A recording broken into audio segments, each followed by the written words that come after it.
ಇಷ್ಟು ದಿನ ತನ್ನ ಗಾಡಿ ಸದ್ದಿಂದಾನೇ ರಿವೀಲ್ ಆದ ರಾಯಲ್ ಎನ್ಫೀಲ್ಡ್ ಅವರು ಈಗ ಸೈಲೆಂಟ್ ಆಗಿ ತಮ್ಮ ಎಲೆಕ್ಟ್ರಿಕ್ ಗಾಡಿನ ಲಾಂಚ್ ಮಾಡ್ತಿದ್ದಾರೆ.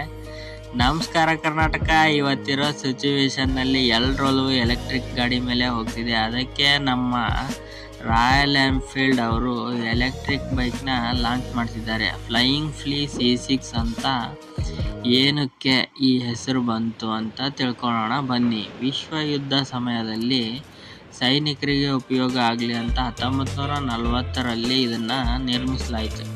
ವಿಮಾನದಿಂದ ಪ್ಯಾರಾಚೂಟ್ ಮೂಲಕ ನೇರವಾಗಿ ಯುದ್ಧ ಭೂಮಿಗೆ ಇಳಿಸಲಾಗಿತ್ತು. ನೆಲಕ್ಕೆ ಇಳಿದ ಕೂಡಲೇ ಸೈನಿಕರು ವೇಗವಾಗಿ ಚಲಿಸಲು, ಸಂದೇಶ ಸಾಗಿಸಲು, ದಾಳಿಗಳನ್ನು ನಡೆಸಲು ಇದೊಂದು ಶಕ್ತಿಶಾಲಿ ಸಾಧನವಾಗಿತ್ತು. ಮೂರ್ತಿ ಚಿಕ್ಕದಾದರೂ ಕೀರ್ತಿ ದೊಡ್ಡದು ಎನ್ನುವ ಹಾಗೆ ಲೆಜೆಂಡ್ ಬೈಕ್ ರಾಯಲ್ ಎನ್ಫೀಲ್ಡ್ ಹೊಸ ರೂಪದಲ್ಲಿ ಮತ್ತೆ ಬಂದು ನಮ್ಮ ಮುಂದೆ ನಿಂತಿದೆ. ಇದೇ ಥರ ಒಳ್ಳೆ ಕಂಟೆಂಟ್ಗಳಿಗೆ ನಮ್ಮ DKN ಕನ್ನಡ ಬ್ಲಾಗ್ ಸಬ್ಸ್ಕ್ರೈಬ್ ಮಾಡಿ ಒಳ್ಳೊಳ್ಳೆ ಕಂಟೆಂಟ್ನ ತಿಳ್ಕೊಳ್ಳಿ ಅಂತ ಹೇಳ್ತಾ ಇವತ್ತಿನ ಮಿನಿ ಬ್ಲಾಗ್ನ ಮುಗಿಸ್ತೀನಿ. ಬಾಯ್ ಬಾಯ್.